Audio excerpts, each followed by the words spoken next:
Hello and welcome. This is Farris Khan. You are listening to Smash the Numbers. I am going to talk about how good the Michigan draft was, not from the perspective of 13 players drafted, but from the incoming rankings versus the draft position.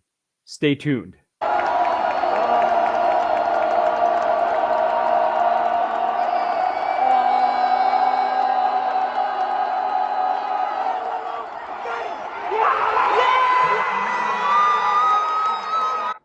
It's time to smash the numbers.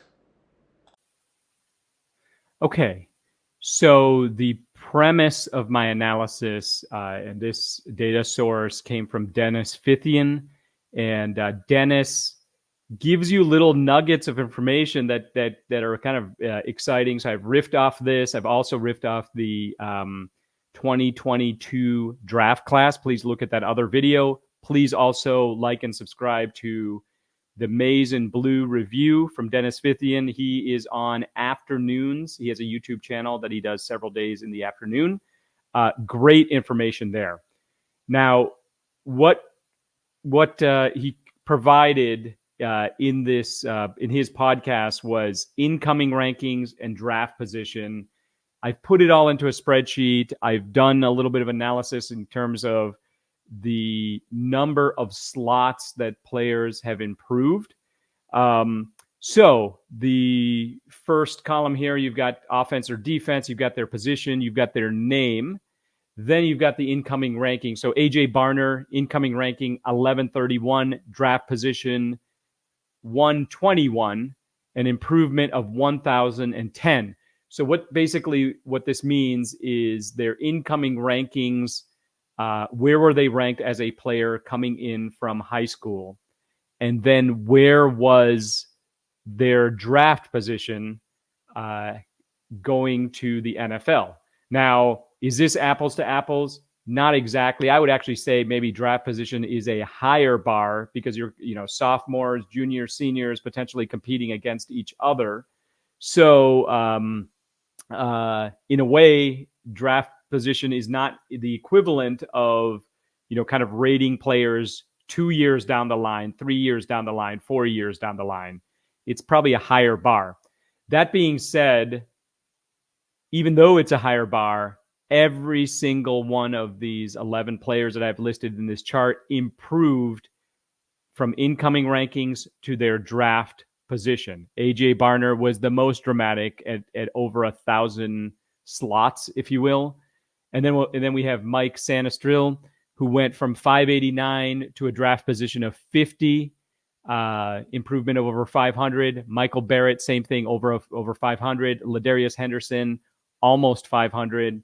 Chris Jenkins became a top 50 pick after being incoming at 502.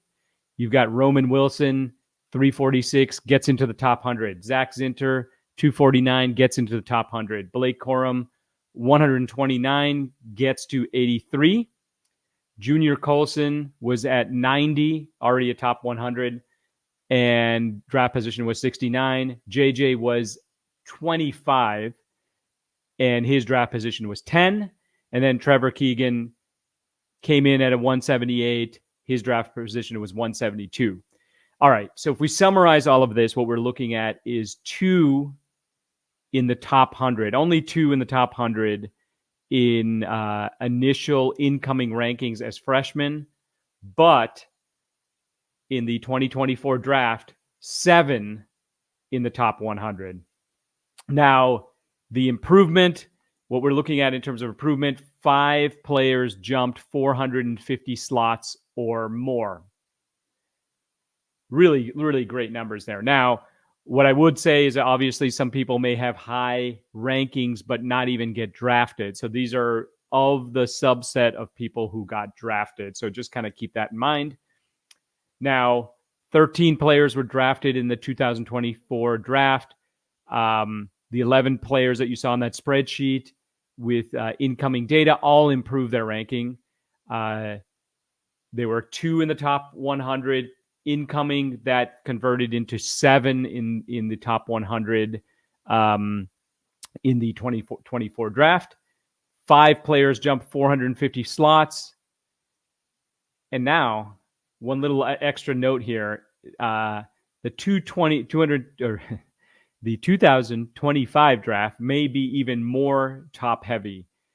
Take a listen to my other analysis of the 2022 incoming class, and you will see there are potentially 3, maybe 4 All-Americans on that team, which means to me the potential for 3, maybe 4, let's say 2, maybe 3 first round picks.